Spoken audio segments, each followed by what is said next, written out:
Welcome to the Wave Strength, innovative pension solutions for a secure retirement. Presented by Pacific Life.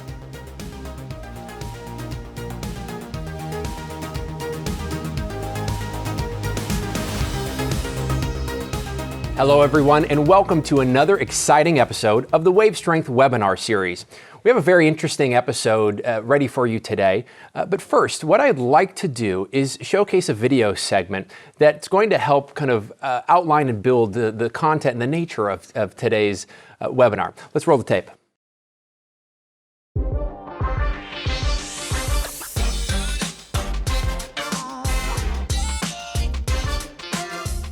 We're here today to discuss with people on the street whether or not they're confident about the plans that they've made for retirement and whether or not they wish they had different solutions or other options for them while they were planning.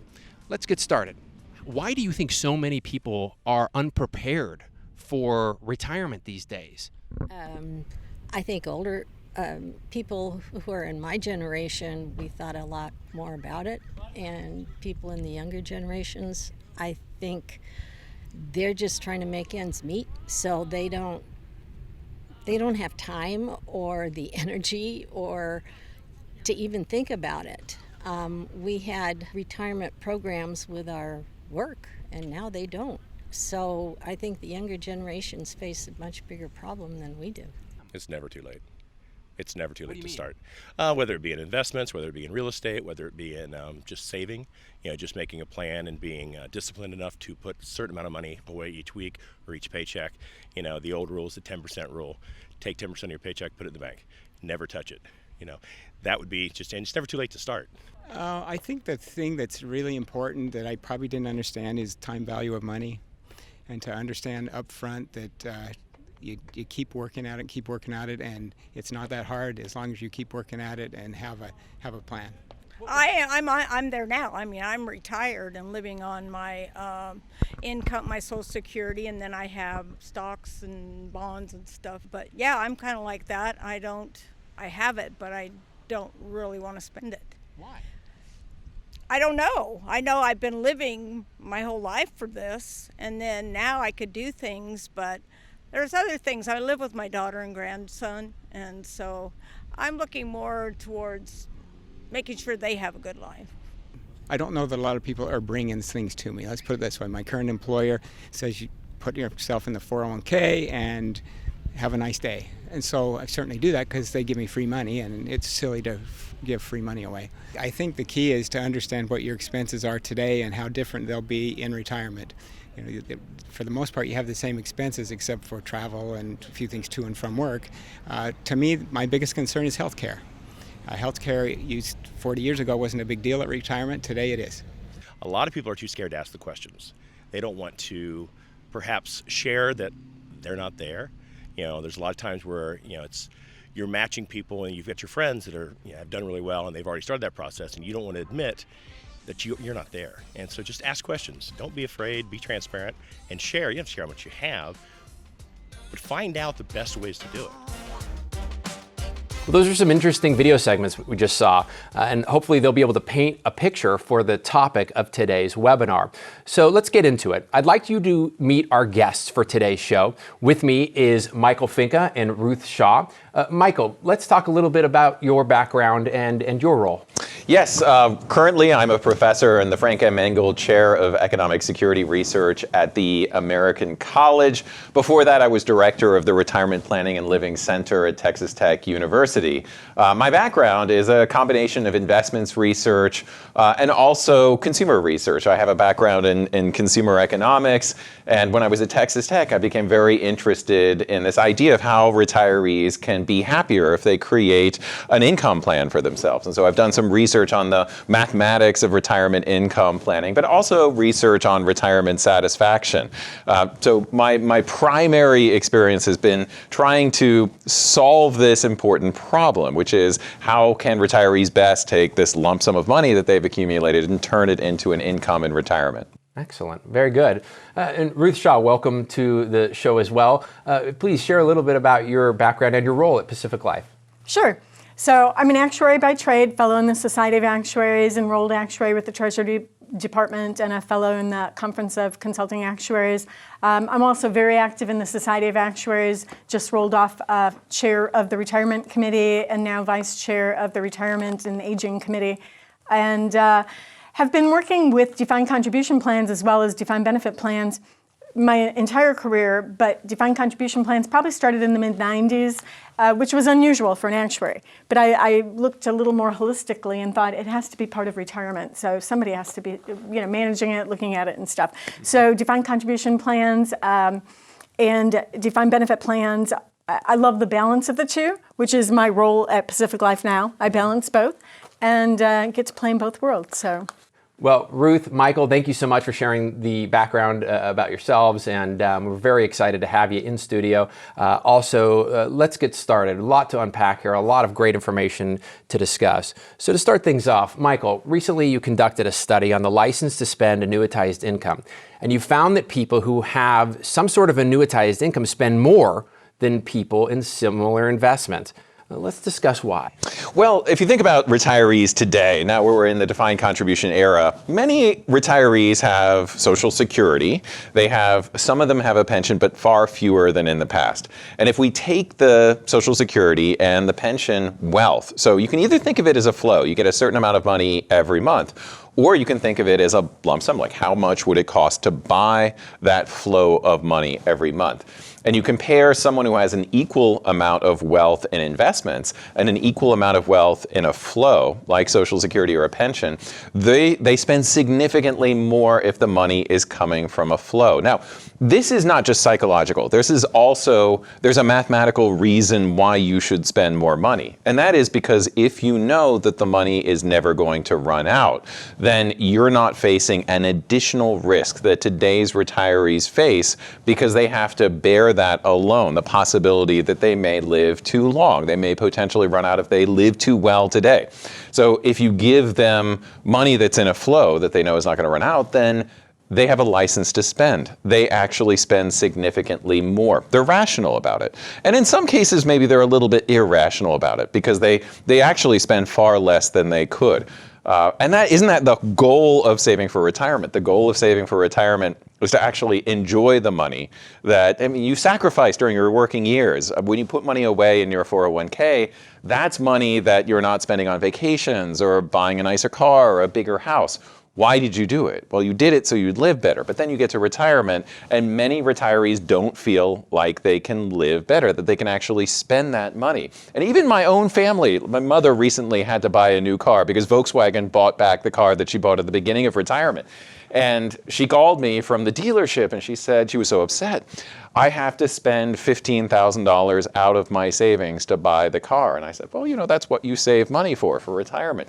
But she didn't want to do it. She was upset because she had to see that balance get smaller. There was a psychological issue as well. So it's mathematical, it's psychological. It is a reason why retirees in the defined contribution era are not actually living as well as they should because they're bearing a risk that they don't want to bear. Interesting. Ruth. Yeah, no, and it makes perfect sense. If you spend 40, 45 years accumulating, I want the balance to go up. We see when the stock market or that goes down, everyone's like, oh, my balance, sometimes you don't even want to look at it. But, in retirement, you're supposed to be spending it down, and yet the last 45 years, in your mind is the only good thing is going up. So I can certainly see why there's some hesitation to, I don't know that I want to spend this. And the other part is, if you don't have some sort of pooled, like the lifetime income through an annuity, you really have to plan for that end date, living to 100, 100, whatever, because it's only you. It's only your money. And so if you have to take on that risk of living really long, you have to spend less each time. So I can certainly see, from both the mathematical, actuarial standpoint and from psychologically, I'm not sure I want my balance to go down. It makes sense. Well, Michael and Ruth, this has been great so far. Let's jump into the graphics if we can. So let's throw up slide 1 here. And as we see on the screen, we have 3 plans here. So Michael, maybe you can begin to unpack these for us. Yeah, I think when we ask people what they want from their retirement savings, what we're seeing is, first of all, they care most about understanding how they can actually turn the money into a lifestyle. They're not so fixated on some of these things that I think a lot of plan sponsors are very fixated on, things like fees, and that matters a little bit. What matters is, what do I do with this? Like, how do I actually turn my savings into a lifestyle in retirement? And that is the problem, I think, with the defined contribution system, is that these participants lack clarity. They don't know in advance. They don't know if they have enough to retire, and once they retire, they don't know what they're supposed to do with their savings. They don't know how much they can spend every year. They don't know how they should invest it. So I think one of the big problems, and what we see over and over again when we ask consumers what they're not getting from the defined contribution system, what they're not getting is clarity. And that makes perfect sense, because that's what they got in the defined benefit era. They got greater clarity about how much they could spend. The other surprise from the data is that people don't want to go back. They don't want to return to only having pensions. They want a little bit more flexibility. They want the ability to invest part of their money, but also to know that when they spend the money, they're not going to potentially run out, to have greater clarity about how much they can safely spend every month. That makes perfect sense to me, because I've thought about defined benefit plans, and your choice, if you have a choice, you either take all of it in a pension or you take all of it in a lump sum. There's nothing in between. I want 50%, I want 75% or 30% or whatever the number is. It's all or nothing. So people tend to take the lump sum. So when I worked as a defined benefit actuary, we were seeing a lot of the organizations, 80% or more, were taking lump sums because they didn't want all of it in a pension. And that makes a lot of sense. When you come to the defined contribution world, that's where it's interesting. It can actually be a better place, if the plans are set up right, that the person does get that mix. I can take the 30% annuity or lifetime income choice and then have the rest still in the market, earning interest. I think of it as even, how do you plan for house expenditures in retirement?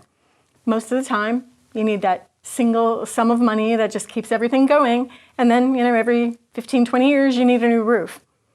And so that's when you can take more money out of the lump sum part of it that you've got there on the side. So I like the balance. I like having both. So Ruth, and you're seeing that exactly in the data. You're seeing that about a quarter of workers prefer a pension, and about a quarter of workers prefer investments only. But half of workers prefer some combination of lifetime income plus investment. So the flexibility to have enough money in case they need to buy a new roof, but at the same time, that greater stability and clarity about how much they can budget to spend in retirement to fund their lifestyle. So that's not surprising in a sense, but it's what we saw from the data is clearly that people want that combination of both. Even younger people, which also surprised me, women tend to have a greater desire for a balance of investments and guaranteed lifetime income. But the one group in particular that really wanted that choice were those higher income workers that are getting close to retirement. Now they're starting to think a little bit around, do I have enough? How do I turn what the money that I've saved into a lifestyle? For them, it's so important because most of their spending is not going to get replaced by Social Security. So they're the ones who have this biggest gap, this lifestyle gap between how much they were used to spending during their working years, and then how do they replace a good percentage of that lifestyle after they retire? They're not going to be able to do it from Social Security, so they have to do it from investments. And understandably, there's a lot of discomfort about creating an income from those investments. So I think the data is on slide 3. So if we look at slide 3, commenting on the second row from the bottom, that age 50 with retirement wealth 150,000 plus, what I've found there is, number one, these are people making, good salary, probably in a pretty good field. Some of them that I've talked to, they're starting to shy away a little bit from the lifetime income because, again, it's that trade-off of I have to take some money right now and by it. So I'm losing that balance. Right. So it's a little bit of a psychological thing. And then I also think, right now at the point of retirement, they're very healthy. They're going to continue investing the way they've been through their career, not thinking about 80, 85, 90, when maybe cognitive development drops down, maybe they're ill. They don't know how to use what's coming next in the generations of iPhones and computers and everything else, and so technology may go down. They're still thinking, I'm going to always be right the way I am, and of course I'm going to manage my own money just fine, not thinking what might be. And so that's what when I look at some of those numbers and hear some of the people saying, oh, no, I want no lifetime income, it's like, you haven't really paid attention to what's going on in the world, have you? Because I know a lot of old people. Yeah, and they're not doing so well managing their own money. And so I always think, I don't want to run out of money in my 80s and make the hardest financial decisions ever in my lifetime. I'm going to have a partial annuity. Yeah, and I think most of us who are experts in this area, and that's something I should point out, I'm part of a group of economists who are interested in retirement income issues. Some very notable economists are part of that group. There's never really any argument about the value of annuitization in the group. It's just what kind of annuitization makes the most sense for you, do you think? So the debate is over, I think the mathematical debate in economics pretty much was settled in the 1960s about the value of annuitization. Now we have to think about some of these issues that are causing, first of all, people to not annuitize. And I think one of the biggest problems is that it's so confusing, and there are so many elements of annuitization that are difficult for people to wrap their brain around. One of them you mentioned is that you spend all these years building up this nest egg, and you frame on that nest egg, that value of the nest egg, and you become in love with it. And what happens is you get to retirement, and all of a sudden you can't see taking a portion of that nest egg and turning it into a lifetime income because you've become wedded to the idea of the nest egg. Now, we're going to be changing that. Starting in September, we're going to require that some of these disclosures be provided in terms of income, and what that means is that the participant will now be viewing that money as income, and it's going to be, I think, a shock to some participants that when they see a lump sum of money, and that's just reality. Reality is that you simply cannot buy as much income with your savings today as you could maybe 20 years ago. But that's not anybody's fault. It's just the way the market is right now. But getting participants to start framing part of their wealth in terms of income, how much income they can generate from that wealth, all of a sudden it takes away that big barrier of the lump sum. I mean, all of us are hesitant to see our nest egg get smaller, and it takes a leap of faith to start translating that into a lifetime income. But I think that one of the things that I think is so exciting about annuitization within the defined contribution space is that plan sponsors can incorporate annuitization in such a way that is consistent with what participants want, but also give them a clear runway where they have a certain amount of agency over how much annuitization of their total savings they're looking for. And so when I ask them what percentage of your savings, and that's in the next slide, what percentage of your savings would you allocate to lifetime income? What I see is that they would allocate on average about a third of their total savings to some form of lifetime income.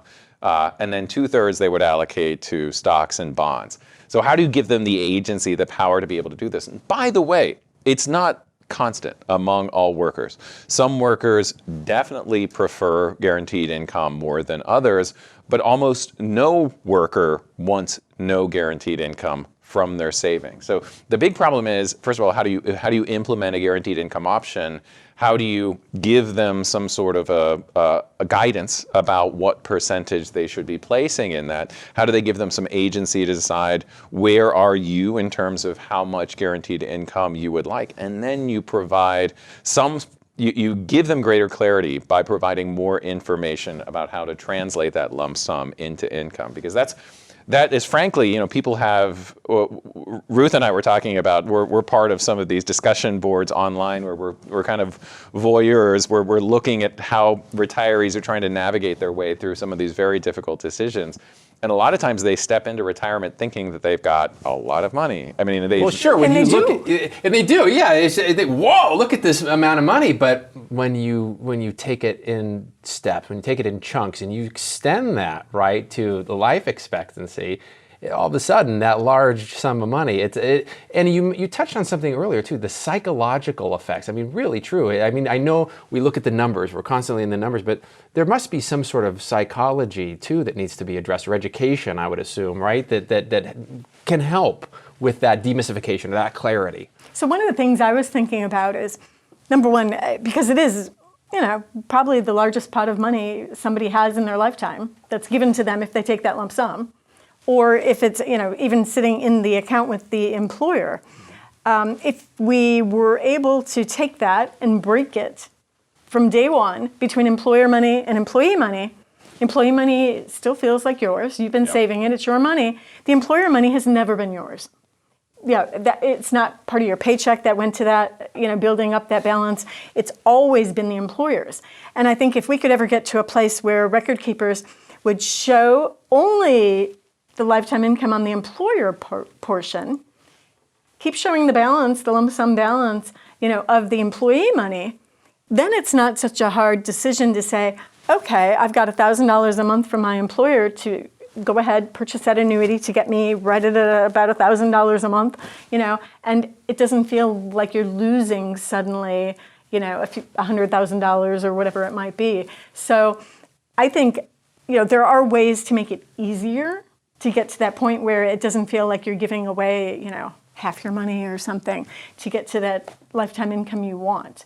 And so I'd love to play with, some of these things to make it a little better psychologically.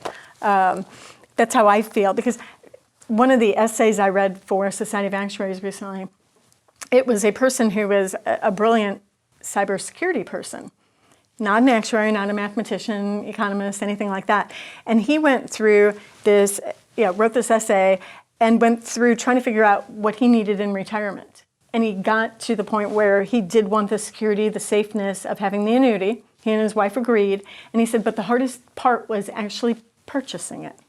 And they did. They got through that, and he's perfectly happy with their decisions. But he said that was the hardest part. Taking that, deducting it from the account and making that large purchase, even though it satisfied everything he wanted.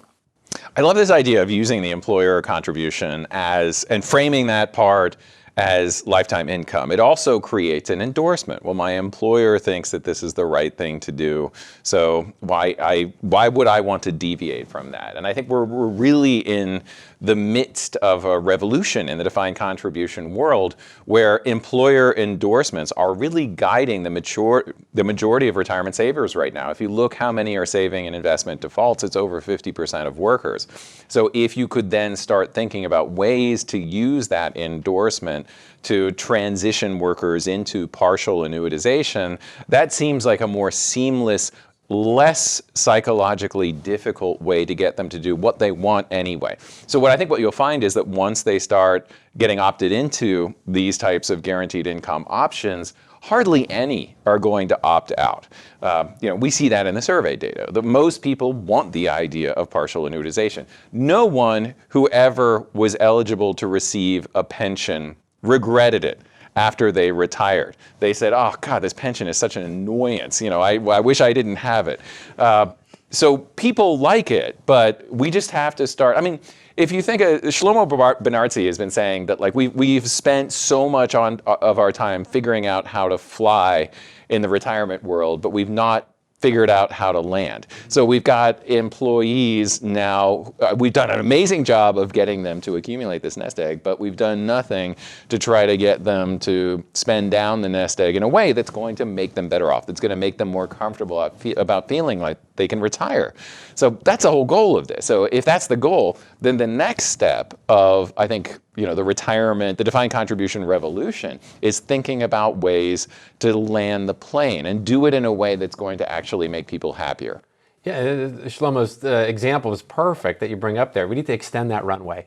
Give a little extra room for that runway so that there can be that education or that understanding of what they truly need in retirement, as opposed to just that, yeah, look at this lump sum. I'm set. We're ready to go. But it's deeper than that. Right. So there's no process or guidance that gets people, you're planning for retirement and there's an awful lot of decision points there. In fact, I think trying to get Medicare started at the right point, I've heard from somebody that was working for me that retired, what a nightmare. So you're spending so much time getting Medicare.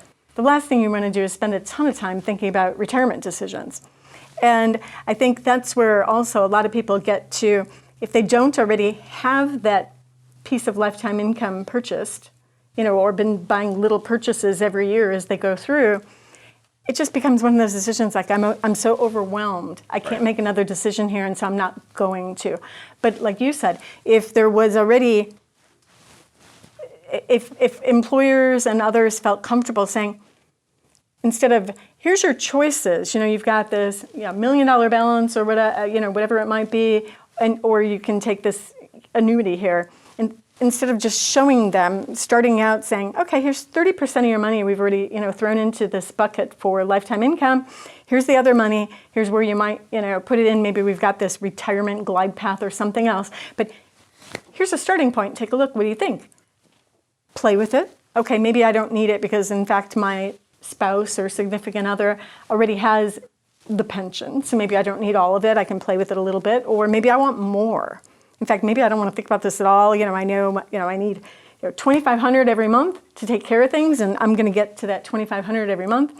I think giving people the right, just something to consider as the starting point that includes lifetime income is what we need to get to. And it's not telling them to do it. I think it's no different than saying auto enrollment at 6% or 8% is the right thing to do.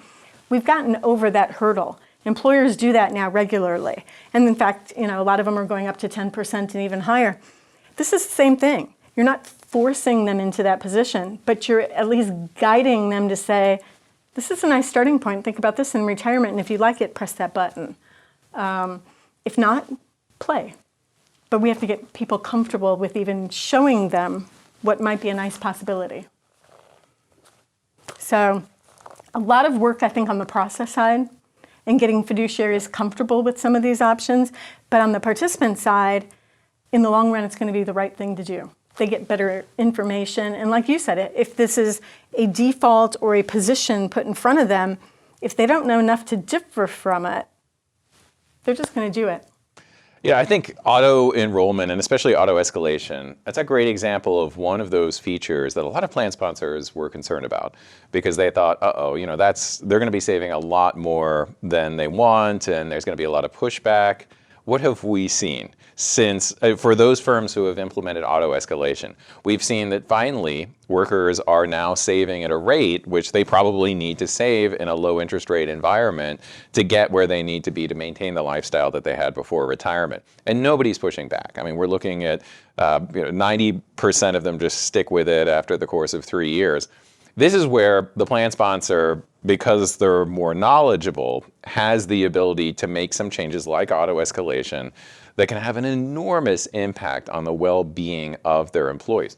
They can also allow them to feel comfortable retiring, which is, I think, equally important that, especially in a low interest rate environment when it's expensive to buy income or to create income from an investment portfolio.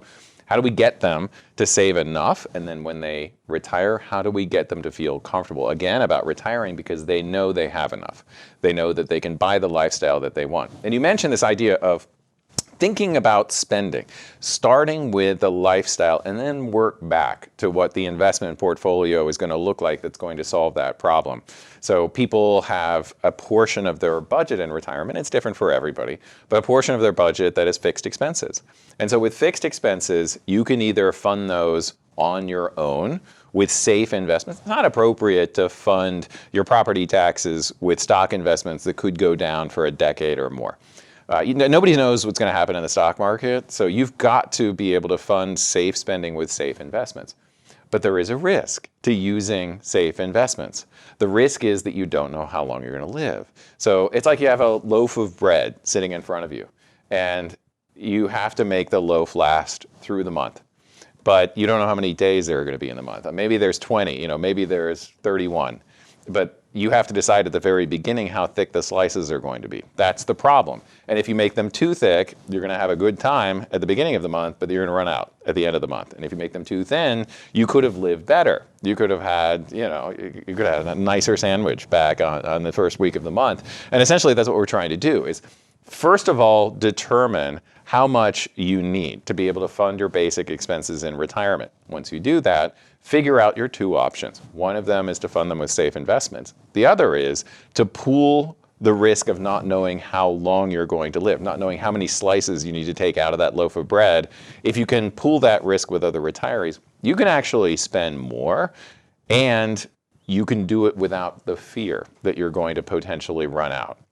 And so a lot of people ask, well, isn't this a bad time to annuitize because interest rates are so low? Because it's expensive to buy income. Well, it's expensive to buy income whether you buy it with safe investments or whether you buy it with some sort of a lifetime income product, which is created from safe investments. And the answer is you can actually get significantly more if you share that risk of not knowing how long you're going to live in a low interest rate environment. Because an annuity has three sources of income. One is what you originally put into it. One is the interest, which is now very low. And the third is what we call mortality credits. And so I think framing mortality credits as part of this conversation. This is a little bit more advanced of a conversation, but it helps people realize the trade-offs that they have to make when they annuitize. And if a plan sponsor is hesitant about adding some form of annuitization to a default, I think they would be surprised at how open participants are to the idea of adding one to a default investment. And in fact, we just recently did a survey on this of actual plan participants. And what we found was, in slide 5, that a large percentage of them had a positive or neutral opinion of adding annuitization to a default. In fact, it was 90% of them had either a neutral or positive opinion. Only 8% had either a slightly negative or a strongly negative opinion. 2% had a strongly negative opinion. Over 90% had either a neutral or a positive opinion of it. So, and this is before it's even happened. And I think once people get accustomed to it, they're going to be even less potentially resistant to it. Once they see on their balance that they have a portion of their savings that can be used to buy a lifetime income, they're probably going to be even more on the positive side of this. But I think general resistance to adding lifetime income to a default is very low. In fact, it's surprisingly, we've talked about this, Ruth, that normally when you make changes, participants respond negatively to those changes, but this is one of those changes that they seem to think is a good idea. Right, so you've got 8% of the people possibly that just don't like change altogether. And they also might be thinking, don't force me into this, when this is actually a choice. So, in working with committees and working with, HR groups, this is so positive. I mean, I don't know if it was my decision, with 92% of the people either feeling neutral or quite a good percentage feeling very positive, it's a change that I need to be looking into if I was running a plan. It's a no-brainer, besides the fact that I think, it is a choice that we haven't seen much else come out that gives people that balance at the end of the day of the lifetime income and the lump sum. So I don't know. I was amazed to see this many people like it. I mean, I always think my opinion's maybe a little different. But 92% is quite a success rate when you're making a change or a decision point with a retirement plan. Yeah, I agree. I think people are generally, any sort of a change that allows them to save more or gives them greater clarity about how greater security about how they're going to end up, you're not going to see a whole lot of pushback. If you take out their favorite mutual fund, you're going to see pushback probably on a greater extent than you're going to see about making a change like this. So Michael, earlier you were talking about the fact that people could spend more if they have lifetime income. Tell us a little bit about this slide that I think proves this fact and what we're seeing here and what others might want to learn and look at this slide a bit more. Yeah, I think for those of us who study annuitization, we understand the trade-offs, but a lot of times people are not familiar with this concept. They haven't looked at mortality tables. You know, we sort of geek out on mortality tables because we want to see how long it is that, you know, a healthy person, a less healthy person is going to live to a certain age. How long is a couple going to live to a certain age? So what I did was I looked at a mortality table for a healthy 65-year-old woman. And in general, participants tend to be, that's another important aspect when you're looking at longevity. Participants tend to be healthier than the average American. So if you're looking at the mortality tables that Social Security uses, that's not relevant for the average participant, and especially the higher earning participant. For them, they're more likely to live longer. So I want to give them a clear idea of, if you try to build safe spending to a certain age at which you'll run out of money if you live longer than that age, how likely is it that you're going to run out of money? That's a framing that forces them to acknowledge the trade-off and to recognize that risk of potentially running out. So if you were to build, if you're a healthy 65-year-old woman and you were to take that, you know, loaf of bonds and then cut it up and then put a certain amount of money on every year in retirement, you can spend $9,709 per year at today's interest rates to the age at which you have a 19% chance of outliving your savings. So if you live beyond, another way to frame it is that you have a 19% chance of failure. And that negative framing tends to motivate people to recognize the risk of running out. So no longer is it about, well, I'm handing over a lump sum of money to an insurance company. It's about, if I don't hand over $200,000 to the insurance company and I try to do it on my own, here's what my options are. And I can either spend it to the age of 95 and accept that risk, or I can hand it over and get rid of that risk. And in fact, if I buy the annuity, I can actually spend $11,171 every year. So I can spend about 15% more every year and not face the risk that there's a 19% chance that I'm going to run out. And this is the whole idea of a mortality credit. It's, if you try to do it on your own, how much more could you spend if you'd simply handed the money over to an insurance company to invest on your behalf and then dole out the money every year to whichever retiree is still alive? You know, economists love this idea that it's like a long life income club. So we all get together at the beginning of retirement, we pool our money together, and whoever is still alive continues to get the same income every year. Now, the ones who don't live as long will provide a certain amount of a subsidy, but every year that they were alive, they got to spend more, and they didn't face the risk that they were going to potentially run out. So they would actually feel comfortable spending the money. It gave them license to spend. Now, if they do die early, they didn't get the same rate of return as someone who lived a long time, but they lived better every year. And the fact that they didn't get as good of a rate of return doesn't matter because they're dead. So all of us can live better by being part of the club, by pooling our money together. And this is one of the reasons why economists call the failure to annuitize a puzzle. It is, in fact, called the annuity puzzle. You can Google it, and you can read a great article by Richard Thaler, the now Nobel Prize-winning Richard Thaler, on the idea of the annuity puzzle. And to economists, the puzzle is, why don't more people do this, at least with a portion of their savings, because they can spend more and worry less. Right. So if I think, 95 is the right age, then I can only spend maybe $9,700, where if I buy the annuity and I'm still not sure 95 is the right age, I might live to be 98 or 97 or whatever, I can spend over $11,000.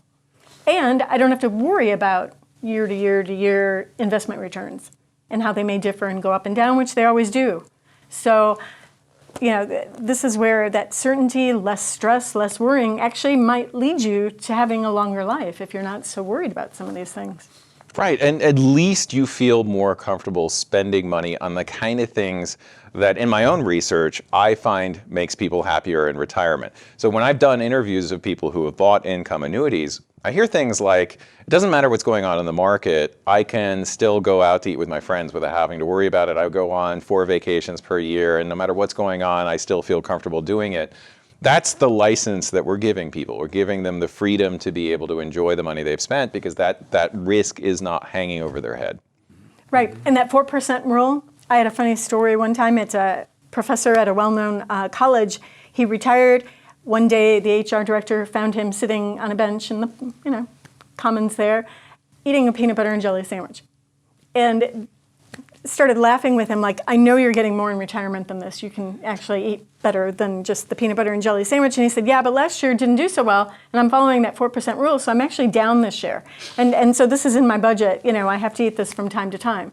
And so, again, this is a certainty of what you're going to get every month, every year, versus even the safe, maybe not so safe anymore, 4% rule, where no matter what, it's still going to go up and down.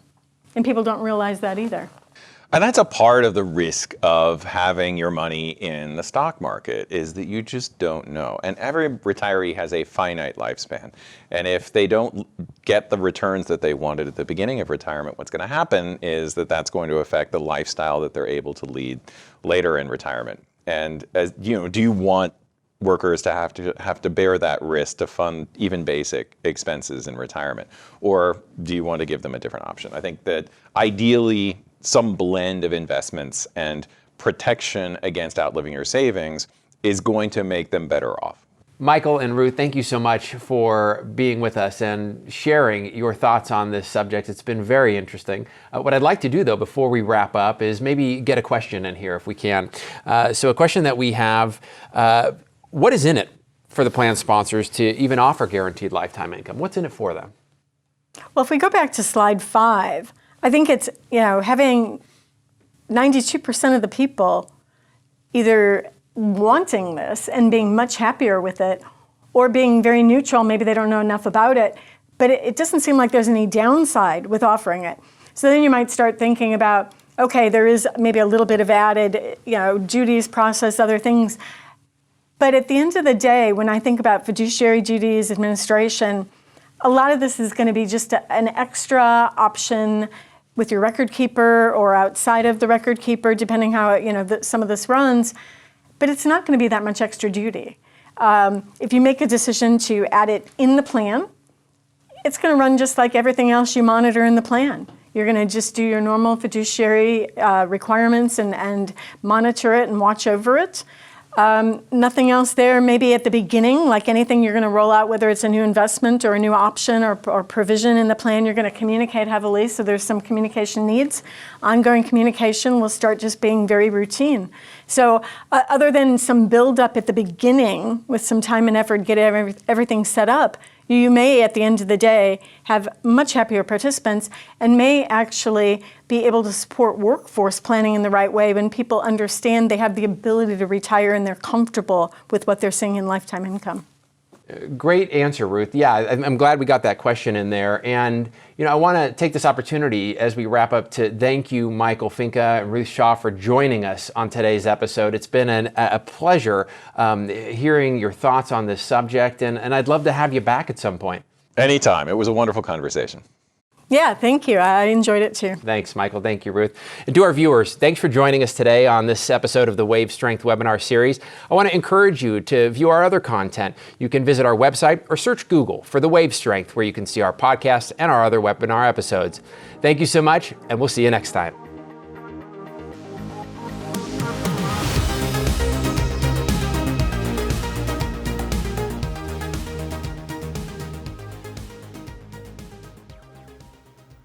Thank you so much, everybody, for joining us on today's Wave Strength webinar. What a great conversation with Ruth and Michael Finke. We're here now to wrap up the webinar with a live Q&A. Joining us is Russ Proctor and Ruth Shaw, both from Pacific Life, and myself, Jim Breen, a marketing director with Pacific Life. Let's jump right into the Q&A here.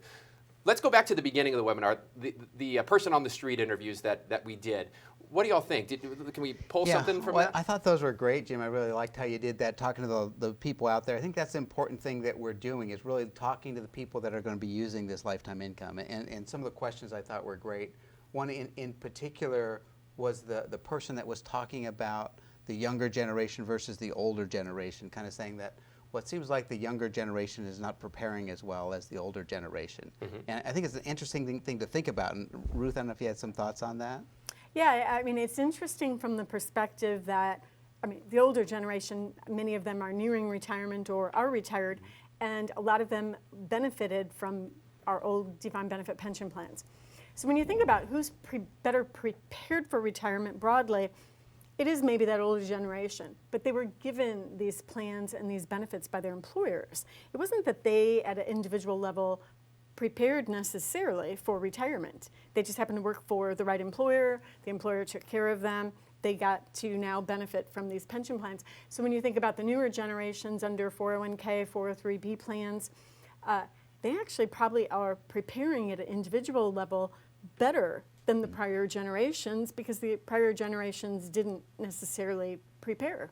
They were given it. Yeah, I think a lot of the auto enrollments and auto defaults into the funds, target date funds, things that accumulate money better for them than a money market fund might have, for example. I think that's been helpful for the younger generation actually generating more income at retirement on their own. It's just the fact that they do have to plan for retirement more where the older generation didn't. Right. And so I think that is the need still that we're seeing, is that maybe the person recognizing that they're maybe not as well prepared because they have to prepare more. And Right, so and there it's is all that on them. need. The burden's on them for the most part, because Yeah. even with matched plans, you still have to put the money in first to get any employer money if it's all matched. Yeah. Excellent. And we're going to the live questions here. Eric asked about risk of failure. Eric, thanks so much for your question. Can we discuss that a little bit? Yeah, Ruth, go ahead. So risk of failure, the way the question was worded, is people running out of money in retirement. And so the question ties into, do we see people getting this modeled for them on an individual basis versus hypothetical through the plan sponsor, or just looking at, an average person at a certain age and a certain salary level. And the employers only have so much information. So they're trying to get as much information as they can to employees. So of course we need these hypothetical situations to give that broad level. Here's what you might look like at this level.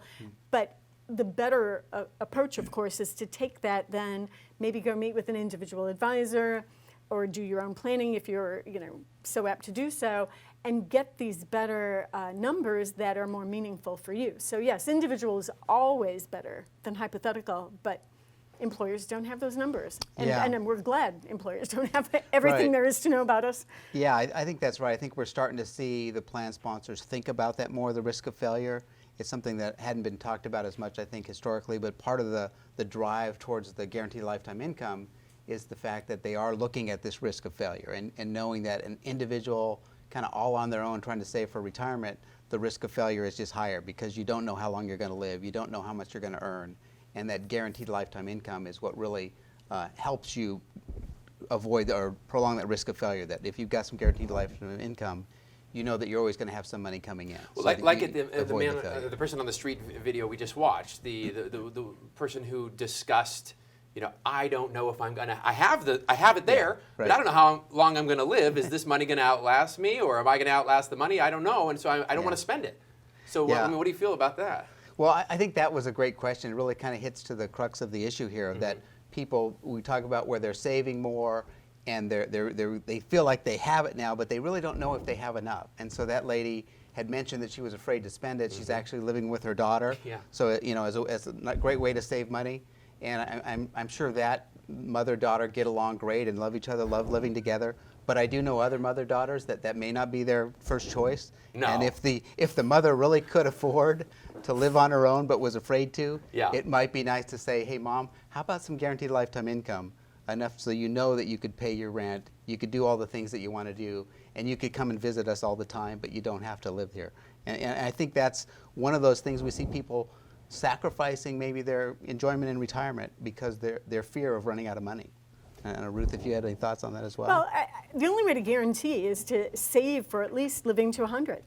And of course, not everyone's going to live to 100. But if you don't save for that, you're probably not going to make it. And so again, if you have enough money, you're way overfunded for retirement, you've got other outside investments, you're going to do fine. But for the average person, advisors say, oh, you're going to live to 86, 87, somewhere in there. And if you go beyond, my dad's 89. I never would have predicted he would have lived that long. And so anybody that goes over that average age suddenly is out of money. Well, this has been an excellent conversation, and we want to thank all of our viewers today for joining us on this episode of the Wave Strength webinar series. To Michael Finke, our guest, to Ruth Shaw, to Russ Proctor, really appreciate you being here with us. And again, to our listeners, I want to encourage you to jump onto either Audible, Spotify, or YouTube to search The Wave Strength from Pacific Life to see more of our thought leadership content.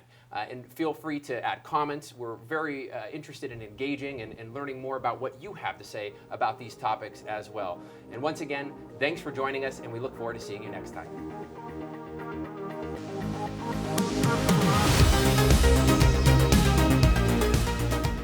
This has been another episode of The Wave Strength, presented by Pacific Life. Don't forget to catch us on YouTube and make sure to subscribe. Although this podcast is presented by Pacific Life, the opinions and views expressed are those of the hosts and participants and do not necessarily reflect Pacific Life's views on any of the topics discussed. Pacific Life is a product provider. It is not a fiduciary and therefore does not give advice or make recommendations regarding insurance or investment products. Pacific Life, its affiliates, its distributors, and respective representatives do not provide any employer-sponsored qualified plan administrative services or impartial advice about investments, and do not act in a fiduciary capacity for any plan.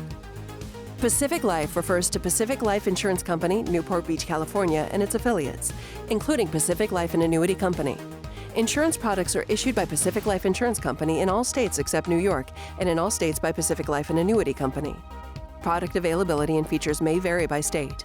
Each insurance company is solely responsible for the financial obligations accruing under the products it issues. This was recorded on July 23rd, 2021.